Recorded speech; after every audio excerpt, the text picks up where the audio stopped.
할렐루야. 예, 이렇게 멋지고 아름다운 교회 오늘 하나님 말씀 선포하게 되어서 너무나 기쁘고 행복합니다. 제가 1년 전에 왔다 갔는데 그 사이에 하나님께서 행하시는 놀라운 일들을 저는 기억합니다. 우리 장로님 기도하셨던 것처럼 어린아이들이 전도대가 생겨서 전도한다는 이야기를 듣고 제가 얼마나 가슴이 뭉클한지 몰라요. 요즘에 웬만한 교회 학교가 없어지는 그러한 시절에 아이들이 나와서 전도한다는 사실 뿐만 아니고 전도대가 나가서 또 어른 전도대가 나가서 전도한다는 이야기를 듣고 정말 이렇게 아름다운 교회가 비례동에 숨어 있었구나 그런 생각을 들을 때마다 여러분 놀라운 은혜의 역사가 일어날 줄로 믿고 바라기는 영혼이 잘된과 같이 범사에 잘되고 강건케 되는 주의 축복 모두 함께 하시기를 축복합니다. 여러분 잘 되실 거예요. 우리 옆 사람 인사했으면 좋겠습니다. 당신 잘 될 겁니다. 놀라운 일이 일어날 것입니다. 정말 잘 될 것 같고 제가 설교에 앞서서 제가 좋아하는 영적 구호가 있습니다. 제가 설교의 이해를 돕기 위해서 제가 영적 구호 준비! 그러면 오른손을 들으시면서 얏! 하시고 제가 네 문장을 하면 그대로 따라 하시면 됩니다. 잘 하실 것 같아요. 자, 한번 해보겠습니다. 자, 영적 구호 준비! 야! 하나님처럼 생각하고 하나님처럼 믿으며 하나님처럼 꿈을 꾸고 하나님처럼 말하라. 할렐루야. 제가 이거 한 번도 안 맞춰봤는데 이렇게 잘하시는 교회는 제가 처음 봤어요. 역시 되는 교회는 남다른 줄 믿습니다. 제가 인생을 살아오고 또 목회를 경험하면서 다양한 사람들을 많이 만나보았는데 어떠한 사람은 저렇게 잘 될까? 반면에 어떠한 사람은 잘 될 것 같은데 왜 점점점 힘들어져 갈까? 제가 깨달은 것 가운데 하나가 무엇이냐면 잘 되는 사람의 특징은 내 생각을 버리고 하나님처럼 생각하는 훈련을 가지고 있더라는 거예요. 하나님처럼 생각하고 하나님처럼 믿으며 하나님처럼 꿈을 꾸고 하나님처럼 말하기 시작할 때 그 사람들의 인생이 복된 인생이 되어져 가더라는 거예요. 그런데 예수님을 믿고 복음을 영접하고 교회에 나와 예배드리지만 하나님처럼 생각하는 훈련이 아니라 자꾸 내 생각대로 이 자리에 있을 때 예배드릴 때에는 그렇지 하나님께서 행하시지 하나님처럼 생각하는데 성전문만 나서면 어떻게 해요?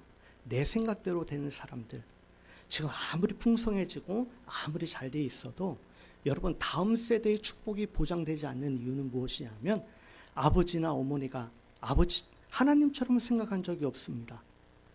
아버지나 어머니가 예배 생활하고 교회에 나가서 신앙생활 열심히 하는데 보니까 하나님처럼 생각하는 것이 아니라 자신의 생각대로 자녀도 교육하려고 하고 하나님 주신 말씀의 믿음이 아니고 내 믿음대로 그래서 하나님 기도해서 응답해 주시면 그 하나님은 좋은 하나님 그러나 내가 기도했는데 하나님께서 그 기도 응답해 주시지 아니하면 하나님 실망했다고 토로하는 그러한 믿음들 나의 꿈과 나의 비전을 위해서 하나님을 이용할지언정 내가 당신의 하나님의 비전과 꿈이 되어지려고 노력한 적이 한 번도 없는 인생 그러한 인생들은 다음 인생에 복이 없더라는 거예요. 그래서 어떤 때 인생이 잘 되는가 하면 하나님처럼 생각하고 하나님처럼 믿으며 하나님처럼 꿈을 꾸고 하나님처럼 말하기 시작할 때 거룩한 하나님의 나라가 이 땅 가운데 임하여지는 축복의 역사가 일어나는 줄로 믿습니다. 여러분 영적 세계가 있어요. 우리는 눈에 보여지는 세계가 전부인 것처럼 생각되어지고 살아갈 때가 있습니다. 여러분 눈에 보여지는 게 너무 많이 있잖아요. 그렇죠? 그러니까 눈에 보여지는 이 세상이 전부인 것처럼 우리가 착각하고 살아갈 때가 있는데 그렇지 않다는 거예요.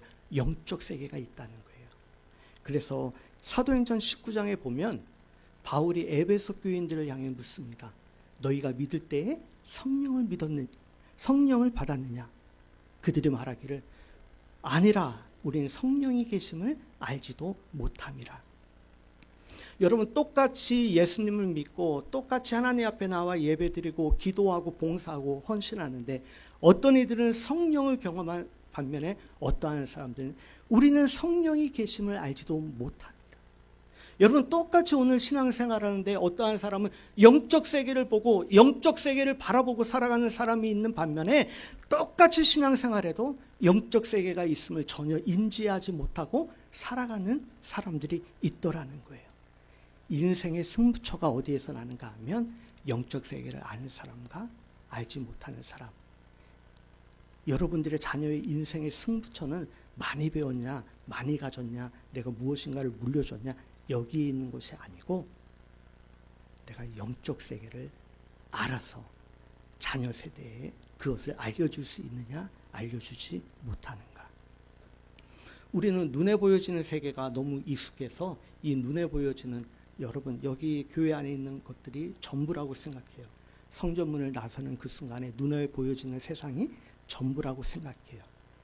제가 예전에 우주항공연구소에 갔다가 좋은 설교자 사진이 있어서 하나 찍어온 것이 있습니다.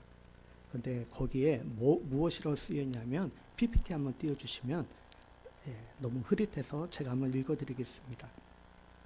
우리 눈에 보이는 우주는 4%. 우주를 구성하는 물질 중에서 별, 은하, 행성, 가스 등 우리가 눈으로 확인할 수 있는 물질은 전체 우주의 4%에 불과하다. 나머지 96%는 아직 밝혀지지 않은 암흑 물질과 암흑 에너지로 되어 있다. 여러분 우리는 눈에 보이는 것이 전부 100%라고 생각하지만 우주를 연구하는 과학자들은 전 우주 가운데 우리가 눈으로 인식할 수 있는 건 불과 4%밖에 되지 않는다는 거예요. 나머지 96%는 우리가 알지 못하는 미지의 영역이라고 그래요. 그런데 우리는 4%를 보고 96%의 모르는 세계를 이해하려고 해요.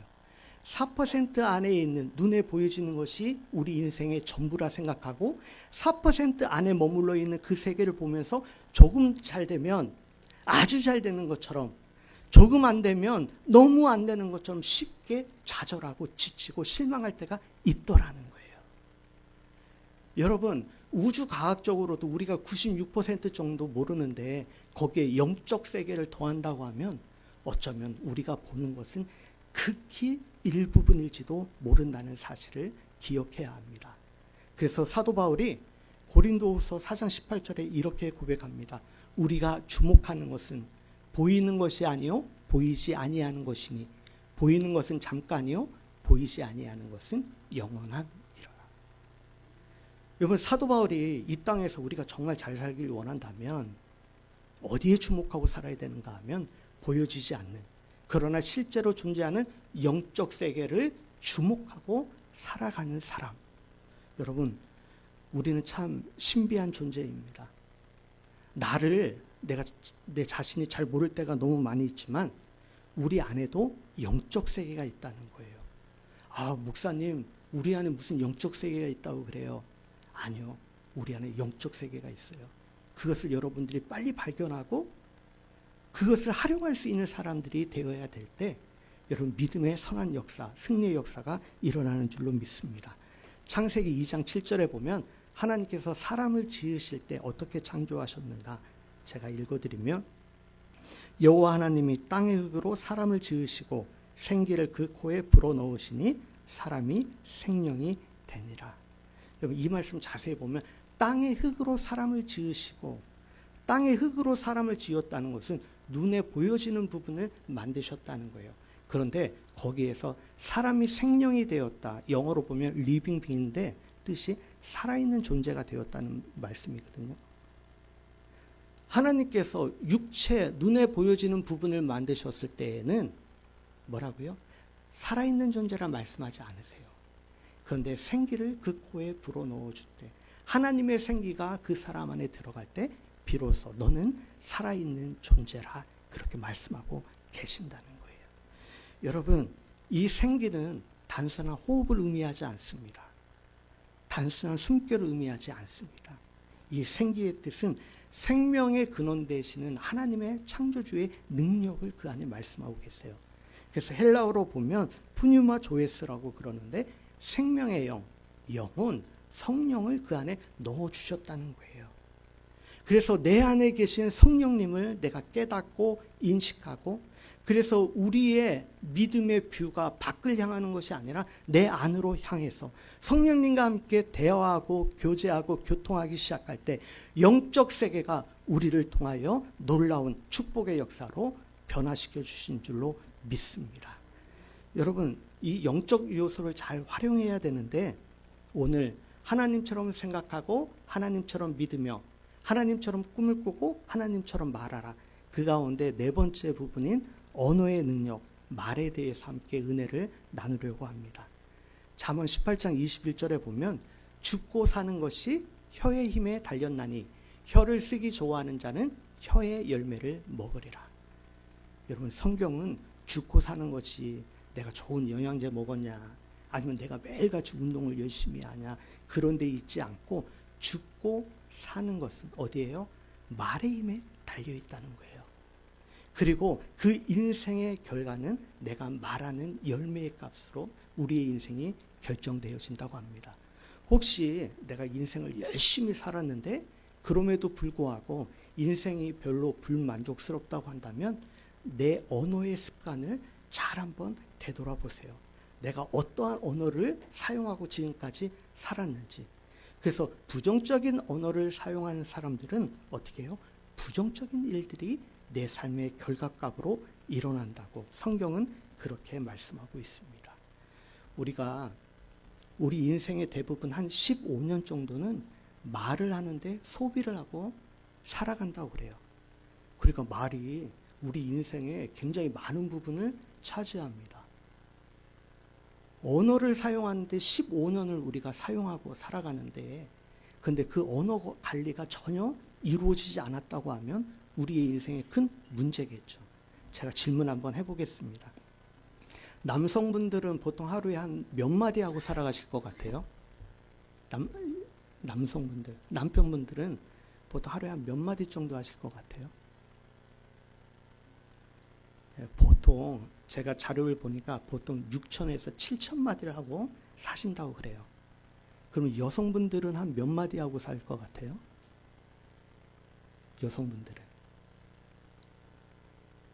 여성분들은 무려 2만 마디 이상을 하고 사신다고 그래요. 그러니까 남성에 비해서 약 3배 이상 말씀을 많이 하신 거예요. 물론 예외도 있습니다. 경상도 분들, 남자분들은 말일 수가 별로 없으시대요. 그래서 퇴근하고 집에 들어가시면 딱 3마디 한답니다. 처음에 들어와서 아는, 그러니까 아이는 어디 있냐는 거죠. 그리고 배고프니까 밥 줘. 그리고 마지막 자자. 이렇게 특별한 경우 빼놓고는 대부분 6,000에서 2만 마디를 하면서 매일같이 살아간다고 그럽니다. 제가 이 연구 결과를 보고 사실은 아내분들을 제가 많이 이해하게 되었어요. 왜 그렇게 아내분들이 보면 잔소리가 많은가 보았더니 그 미워서가 그런 게 아니라 2만 마디를 다 풀어야 그날 잠자리를 편히 잘 수 있다는 거예요. 그래서 남편분들이 가끔 가다가 급한 전화 아내분하고 해야 되는데 통화가 잘 안 되면 아우 당신 누구랑 전화통 붙잡고 있어. 근데 그게 좋은 거예요. 왜냐하면 여성분들이 2만 마디를 다 풀어내지 못하면 그날 밤 잠을 못 잔다고 해요. 그래서 남편 붙잡고 밤새도록 이야기해야 되니까 혹시 아내분이 전화통 오래 붙잡고 있으면 야 고맙다. 내가 오늘 잠을 편히 잘 수 있겠구나. 그래서 사람들은 이 말의 언어의 습관이 너무나 중요한데 우리가 책 읽는 건 별로 안 좋아해도 우리가 말하는 분량으로 보면 70페이지 정도의 소책자를 매일같이 읽는 정도의 그런 많은 말을 하고 살아간다고 합니다. 말을 참 많이 하는데 그런데 한번 이 설교 들으시고 이 한 주간 동안 한번 내가 누군가와 통화할 때 내가 어떠한 내용으로 어떠한 관점에서 긍정적인지 부정적인지 아니면 내가 신앙적인 언어인지 세상 언어인지 한번 이렇게 잘 체크해 보셨으면 좋겠어요. 오늘 본문이 말씀에 대한 이야기입니다. 12명의 정탐꾼들이 가나안 땅을 40일 동안 정탐하고 가네스 바네아로 돌아와서 정탐 보고 대회를 엽니다. 너무나 잘 아는 이야기죠. 10명은 부정적인 보고, 갈렙과 여호수아는 긍정적인 보고. 그런데 12명의 공통점이 있습니다. 공통점이 무엇이냐면 하나님께서 약속하신 젖과 꿀이 흐르는 땅이 맞습니다. 그러나 10명의 정탐꾼들은 그들의 거주민은 강하고 성읍은 견고하고 힘이 클 뿐만 아니라 안옥 자손의 거인들을 보았습니다. 우리는 스스로 보기에도 메뚜기와 같습니다. 이런 말이 자기 스스로를 지칭하는데 메뚜기 같대요. 우리를 이야기하는데 우리에 대해서 메뚜기 같대요. 여러분, 이것이 보통 우리의 일상 대화지 않을까 생각해 봅니다. 교회 와서 예배드리고 말씀 들을 때에는 우리의 생각이 하나님처럼, 그리고 우리의 언어가 하나님이 우리에게 주셨던 말씀처럼 내가 그렇게 살아가겠나라고 그렇게 다짐하지만 실제적으로 세상 밖으로 나아가면 우리의 언어가 대부분 메뚜기 같은 언어를 사용한다는 거예요. 여러분, 말이라는 단어는 순수 한국적 어원을 쫓아가면 두 마디가 한 마디로 만들어졌대요. 말하면 좀 길어지잖아요. 처음에 말할 때 말은 마음의 맞자입니다. 그 말할 때 뒤에가 알이잖아요. 그 뜻은 알갱이란 뜻이래요. 말은 무엇이냐면 마음의 알갱이가 입 밖으로 표현된 것이 말이라는 거예요. 그래서 어떤 분들이 그래요. 목사님, 나는 죽어도 마음에 없는 소리 못합니다. 그 이야기가 맞는 이야기가 마음의 알갱이, 여러분 단 한 번도 생각하지 않았던 그 알갱이조차 없다면 입 밖으로 절대 나올 수 없어요. 허투루라도 나오는 그 말은 내 마음의 알갱이가 이미 그것을 지니고 있기에 입 밖으로 그것이 표현된다는 거예요.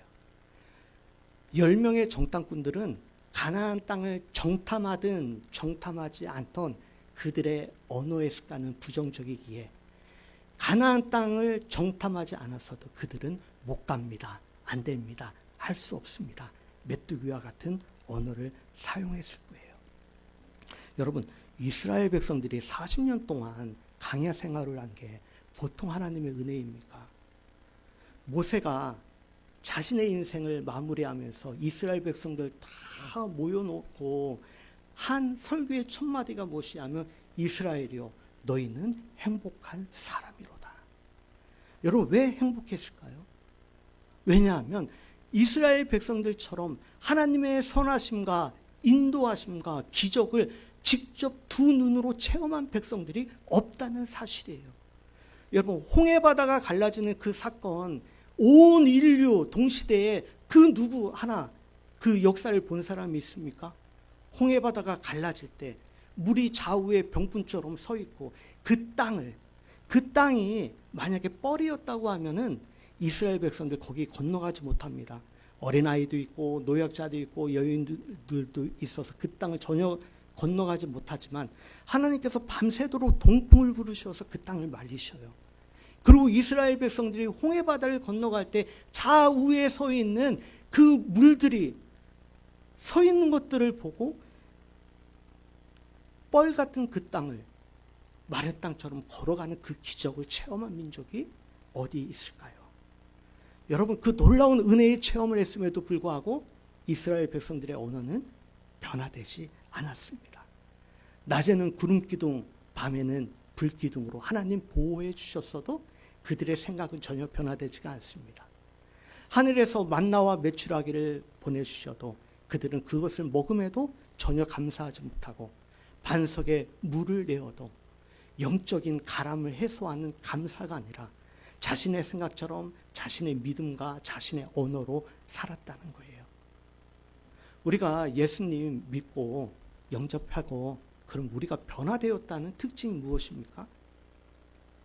내가 40년 동안 믿었습니다. 나는 모태신앙입니다. 그런데 우리가 정말 예수님 믿고 변화됐다는 표징이 무엇일까? 그것은 우리의 생각이 내 생각을 버리고 하나님처럼 생각할 수 있는, 하나님의 성경에 기록된 약속을 그대로 믿고 우리도 그렇게 할 수를 같이 생각하고 나의 언어가 어떻게 해요? 부정적에서 긍정적으로 늘 하나님이 하실 일을 늘 날마다 선포하면서 살아가는 것이 내가 예수님을 영접했습니다. 복음의 사람으로서의 표징이라는 사실입니다. 한국 사람들이 제일 많이 사용하는 말이 없다라는 말입니다. 무슨 이야기하면 야, 나 시간이 없어. 야, 나 돈이 없어. 난 기회가 없어. 난 재수가 없어. 그런데 없다는 말도 잘 사용하는데 더불어 잘 사용하는 말이 죽겠다는 말입니다. 배고파 죽겠어. 배불러 죽겠다고. 재미없어 죽겠어. 재미있어 죽겠어. 여러분, 있어도 죽고 없겠다는 말을 너무너무 쉽게 사용한다는 사실입니다.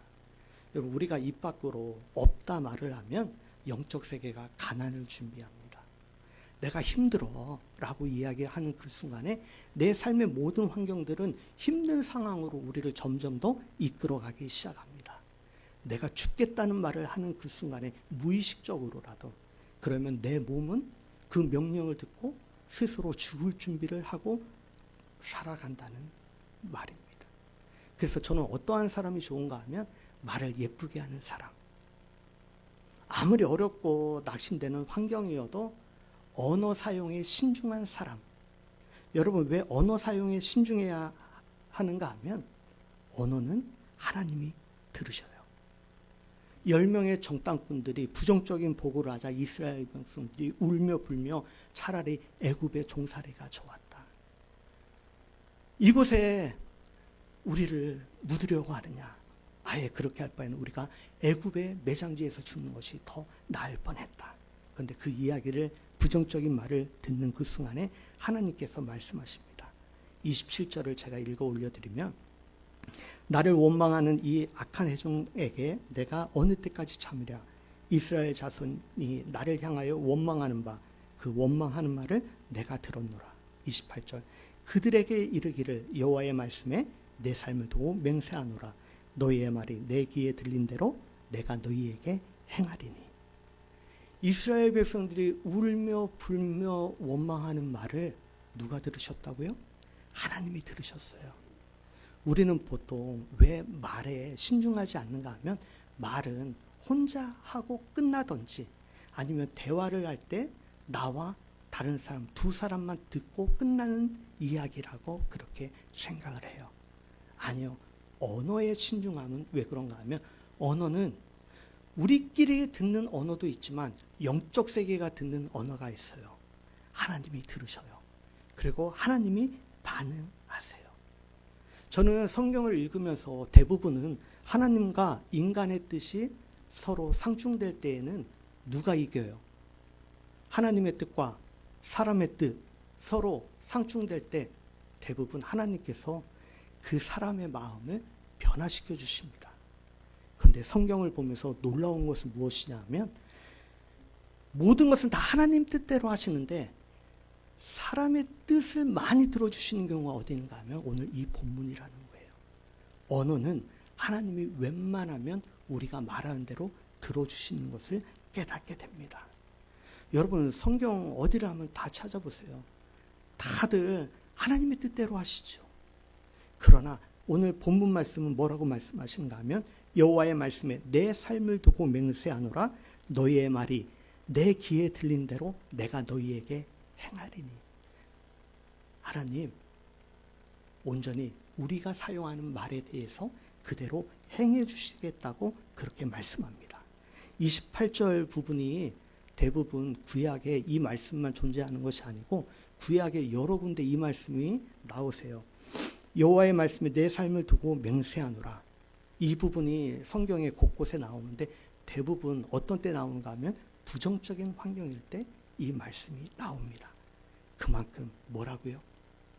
언어 사용, 그리고 생각이라는 부분, 믿음이라는 부분, 꿈이라는 부분, 그것은 내 생각은 안 되고 하나님처럼 생각하고 하나님처럼 믿고 하나님처럼 꿈을 꾸고 하나님처럼 말하기 시작할 때 하나님께서 너가 생각한 대로 너희의 말이 내 귀에 들린 대로 행하시겠다는 약속이 그 안에 담겨줄 줄로 믿습니다. 그래서 그 결과 여호수아와 갈렙을 제외한 나머지 사람들은 어떻게 돼요? 모두가 다 광야에서 죽임을 당합니다. 왜요? 그들이 말한 대로, 하나님은 그대로 역사하세요. 하나님은 여러분들이 말한 대로 그대로 역사하시기를 기뻐하시고 즐거워하세요. 여러분, 왜 부정적인 언어를 사용하지 말라 그런가 하면, 여러분, 어려운 상황 속에서 어렵다고 이야기하는 건 누구나 다 할 수 있습니다. 사업도 다 안 된다고 그래요. 장사도 잘 안 된다고 합니다. 안 되는 상황 가운데 안 된다는 이야기는 누구나 다 할 수 있어요. 그러나 믿음의 사람은 영적 강자의 언어를 사용하실 수 있어야 돼요. 왜냐하면 하나님이 우리의 백이 되어 주시기 때문에, 하나님을 믿고 하나님과 더불어 하나님께서 하신다면, 나를 믿음의 도구로 사용하신다면 나의 인생은 충분히 역전시킬 수 있다는 것을 우리가 언어로 고백해야 합니다. 왜 하나님 그렇게 부정적인 말을 하지 말라고 했는가 하면, 에베소서 5장 3절 4절 말씀을 보면 이렇습니다. 음행과 온갖 더러운 것과 탐욕은 너희 중에서 그 이름조차도 부르지 말라. 이는 성도에게 마땅한 바니. 누추함과 어리석은 말이나 희롱의 말이 마땅치 아니하니 오히려 감사하는 말을 하라. 여기서 보면 온갖 음행과 더러운 것과 탐욕은 그 이름조차 부르지 말라. 헬라어로 이름을 부르다라는 뜻이 오노마조인데, 이 뜻이 무엇이냐면 관계를 맺다, 소통하다, 이런 뜻이에요. 음행을 말하는 그 순간에 아무리 깨끗한 사람도 음란과 소통하고 관계 맺기 시작합니다. 그래서 내가 음담 패설도 내가 쉽게 하면 안 되겠구나. 내가 그 말하는 순간에 음란이 나랑 교제하고 소통하기 시작한다는 사실이에요.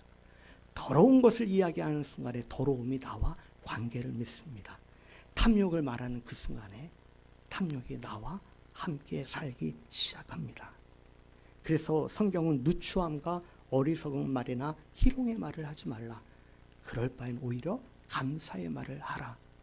왜 감사의 말을 하라고 말씀하시는가 하면, 내가 감사의 말을 하기 시작할 때 그 감사가 나와 함께 교제하고 소통하기 시작하기 때문에 감사의 말을 하라. 그렇게 말씀합니다. 여러분, 이 말씀을 자세히 보면, 여러분, 말씀은 창조의 재료입니다. 하나님께서 온 우주 만물을 어떻게 창조하셨을까? 성경을 보면 하나님은 말씀으로 온 우주 만물을 창조하셨다는 거예요. 우리 인생이 어떻게 잘 될 수 있을까?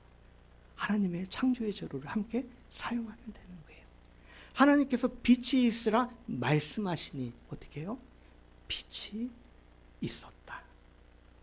여러분, 눈에 보여지는 모든 것들은 하나님께서 다 말씀으로 온 우주 만물을 창조하셨어요. 그래서 아브라함이 그 창조의 능력, 언어의 능력을 보고 그가 고백하기를 로마서 4장 17절에 이렇습니다. 내가 믿는 하나님은 죽은 자를 살리시는 하나님이신데 없는 것을 있는 것으로 부르시는 이시니라. 하나님께서 온 우주 만물을 창조하실 때 아무것도 없는 상태에서 하나님은 어떻게 온 우주 만물을 창조하시는가 하면 말씀으로, 없는 것을 있는 것으로. 여러분, 없는 상태에서 없다라는 이야기는 아무나 할 수 있지만, 그러나 영적 세계를 알고 하나님과 교통하는 사람은 없는 환경 가운데에서도 어떻게 해요? 있는 것을 부르시는 이시니라. 있음을 선포하기 시작할 때 놀라운 역사가 일어나는 줄로 믿습니다. 여러분, 인생의 문제 앞에 여러분 가만히 주저앉지 마십시오. 안 된다고 해도 여러분 안 됨을 그대로 인정하지 마십시오. 제가 작년에 이곳에서 와서 설교할 때 제가 말씀드렸잖아요. 개인적인 말씀. 제가 안 되는 사람의 마음을 너무 잘 압니다. 왜냐하면 저도 한때 안 돼 본 적이 있기 때문에 안 되는 사람들 주저앉고 싶고 포기하고 싶고 내려놓고 싶고 도망가고 싶고 너무너무 잘 이해하죠. 그런데 여러분, 우리에게 주신 하나님의 창조의 능력을 사용하기 시작할 때 우리의 인생이 내가 단 한 번도 생각해보지 못했던 놀라운 은혜의 역사로 하나님이 나를 이끄시는 것을 봅니다. 여러분, 마찬가지예요. 없다고 이야기하지 마십시오. 실망하지 말고 좌절하지 말고 어려운 환경 가운데에서도 하나님 여러분 속에 넣어주신 영적 능력을 통해서 여러분들이 담대하게 선포할 때 어둠의 모든 것들이 거치는 축복의 역사가 일어나는 줄로 믿습니다. 제가 박사학위 공부할 때 독일 분이신 여 교수님께서 저희를 하루는 당신의 집으로 초청해 주셔서 박사과정 한 분들이 몇 안 되니까 자신의 집에서 우리에게 음식을 대접해 주시면서 강의를 하신 적이 있습니다. 근데 이 독일 분이 우리한테 물어보기를, 하나님의 말씀으로 온 우주를 만드셨는데 하나님께서 처음 만드신 그 빛, 어떤 소리로 만드셨을까? 어떤 소리의 톤으로 빛이 있으라 말씀하셨을까? 그분 표현에 의하면 빛이 있으라 이렇게 소근소근 말씀하셨을까? 아니면 우리가 성경책에 읽듯이 빛이 있으라 이렇게 말씀하셨을까? 아니면 조금 높게 빛이 있으라 이렇게 말씀하셨을까? 어떻게 말씀하셨을까? 단 한 번도 생각해 본 적이 없기 때문에 저희가 아무 대답을 못하고 있는데 그 여교수님께서 하시는 말씀이 빛이 있으라! 저희가 깜짝 놀랐어요. 그렇게 교양 있고 그렇게 말씀도 조근조근 하시고 단 한 번도 큰 소리를 내보신 적이 없는데 그분이 빛이 있으라 선포하실 때 그 목소리는 우리에게 큰 울림을 줄 정도로 그렇게 놀랐습니다. 이분 하시는 말씀이 있으라, 이 말씀이 독일어로 피아트인데 이 뜻이 무엇이냐면 강력한 소원을 가지고 있으라 말씀하셨다는 거예요. 우리가 부르는 하나님은 전지전능하신 하나님이십니다. 모든 것을 아시고 모든 것을 능력 있게 못하실 것이 없는 전지전능하신 하나님이신데, 근데 그 당신도 없는 것을 있는 것으로 부르실 때에는 말씀하셨다는 거예요. 그런데 그 말씀이 그냥 말씀이 아니라 당신의 온 힘을 다하여 빛이 있으라! 그러자 빛이 있었다는 거예요. 배웠어요. 그렇구나. 언어의 능력이 있는데 내 앞에 어렵고 낙심되고 힘든 내 인생의 지금까지 풀리지 않은 문제들이 너무나 많은데, 그런데 그것을 어떻게 하나님과 함께 연합하는 방법이 여기 있었구나. 내 삶의 모든 문제들을 향하여 우리가 울부짖음을 향하여 하나님 앞에 함께 선포하기 시작할 때 믿음의 역사가 일어나기 시작한다. 제가 미국에서 석사과정 공부할 때 저희 둘째 누나가 영어 학원을 했는데 저희 어머니에게서 전화가 왔어요. 빨리 한국으로 들어와라. 너희 누나가 뇌염에 걸렸다. 제가 아니 지금 시대가 어떤 시대인데 그것도 나이가 그 당시에 40이 넘으셨는데 어떻게 뇌염이 걸립니까? 그랬더니 대전에 있는 병원에서 고치질 못해가지고 현대 아산병원에 갔는데, 그래서 제가 공부하다 말고 잠깐 들어왔어요. 그 현대 아산병원 중환자실에 갔는데 그 의사를 만나면 아침에 만나면 수치가 좀 낮아졌습니다. 그러면 그때는 너무나 행복하고 저녁에 다시 중환자실 방문하면 수치가 좀 높아졌습니다. 그러면 세상 떠나갈 것 같이 너무 힘들고, 그래서 저희 어머니가 누나가 저렇게 힘들고 아픈데 너만 그렇게 공부하면 되겠냐고 저희 어머니가 말씀하셔서, 그러면 제가 누나를 위해서 잠깐 들어오겠습니다. 그런데 현대아산병원에 석 달 중환자실에 있었는데 안 고쳐져요. 그래서 서울대 병원으로 옮겼습니다. 유명하시다는 분이. 근데 대부분 현대아산병원에서 서울병원으로 갈 때 중환자들은 이송을 잘 안 해줍니다. 의사들이. 근데 저희 어머니가 서울대학교 병원 의사 선생님 앞에 가서 제 딸이 죽어갑니다. 제 딸 살려주십시오. 코마 상태로 해가지고 자가호흡이 안 되니까 목 뚫고 목으로 음식 들어가고 호흡기 껴서 호흡을 하고 우리 딸을 살려주십시오. 근데 원래는 의사 선생님이 안 받아주는데 그 의사 선생님이 받아주겠다고 한 거예요. 나중에 저희 어머니가 그 의사 선생님한테 여쭤봤다는 거예요. 도저히 가망이 없는 사람을 왜 받아줬습니까? 의사 선생님 하시는 말씀이 만약에 안 된다고 하면 가지 않을 사람 같기에 제가 받아줬습니다. 그런데 신약 하나가 있습니다. 혹시 그 약이 맞으면 살아날 수 있는데 살아나도 내염이 너무 급격하게 진행됐기 때문에 거의 반신불구나 장애가 있다고 생각하셔도 괜찮으시다면 제가 한번 해보겠습니다. 그래서 저희 어머니가 현대아산병원에서 서울대학병원으로 이제 이송을 했어요. 근데 놀랍죠. 그 신약 딱 하나가 맞기 시작해요. 그리고는 누나가 살아나기 시작해요. 저희들이 한 일은 무엇이냐면 병원을 왔다 갔다 하면서 그 자동차 안에서 어머니랑 나랑 기도할 데가 없으니까 방언으로 또 기도로 울부짖으며 기도했어요. 오고 가는 길 1시간, 2시간씩 운전하면서 주님 살려주십시오. 주님 살려주십시오. 주님께서 하실 일을 믿습니다. 여러분, 우리 인생에 어렵고 낙심된 문제를 왜 혼자 자기 생각으로 꽁꽁 매고 왜 살아가요? 하나님 말씀이 있고 하나님 생각을 내가 덧입으면 될 텐데 왜 어려우면 어렵다고 하나님 앞에 왜 말씀을 못해요? 남들한테는 내 어려운 이야기 많이 하면서도 왜 하나님 앞에서는 눈물을 보이며 왜 그렇게 통성으로 기도하지 못하고 내 삶의 인생이 좀 변화되고 역전되었으면 좋겠다고 하면서도 왜 우리는 그러한 일들을 하지 않느냐고요.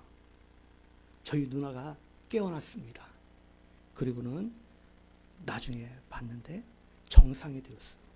100%.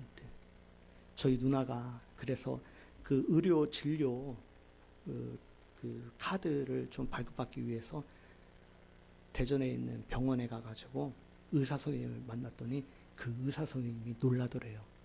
귀신이 온 줄 알았다고. 정말 와 가면서 어떻게 당신은 살아났냐고. 제가 그때 깨달은 게 있어요. 바보, 조금 더 일찍 말할 걸. 조금 더 강력하게 말할 걸. 조금 더 하나님 앞에 눈물을 보이며 히스기야처럼 기도할 걸. 여러분 인생 잘 될 줄 믿어요. 어떻게 해요? 우리 안에 주신 언어의 능력을 가지고 우리가 하나님을 향하여 하나님과 함께 우리가 선포하고 기도할 때 여러분 인생이 너무너무 잘 되는 은혜의 역사가 일어나는 줄로 믿습니다. 우리 비례영광교회 너무 좋은 교회. 제가 심영선 목사님 설교를 제가 듣는데 들을 때마다 제가 무릎을 꿇고 들어요. 어떻게 저렇게 설교를 잘할 수 있을까? 정말.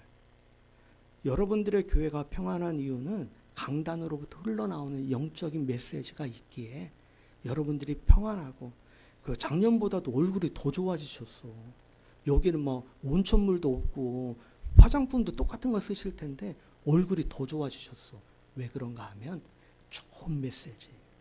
하나님의 생명의 언어를 듣기 시작할 때 여러분 하나님의 능력이 어디까지 가는가 하면 에스겔에게 마른 골짜기에 마른 뼈들도 살아나게 하고 군대가 되게 하는 하나님의 선한 역사들.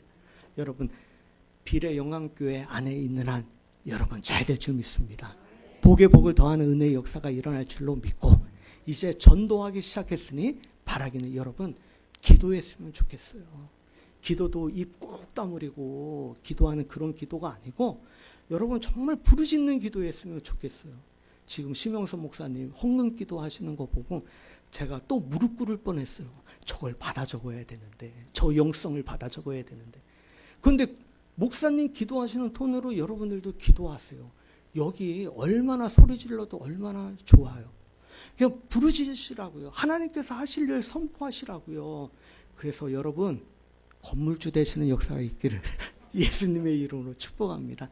잘 될 수 있어요. 제가 서울에서 목회할 때 교인들이 잘 됐어요. 왜 그런가 하면 심영선 목사님처럼 좋은 말씀 선포하시고 제 자랑 같지만 그리고 또 건물주 되라고 그래서 잘 되는 분들이 많아요.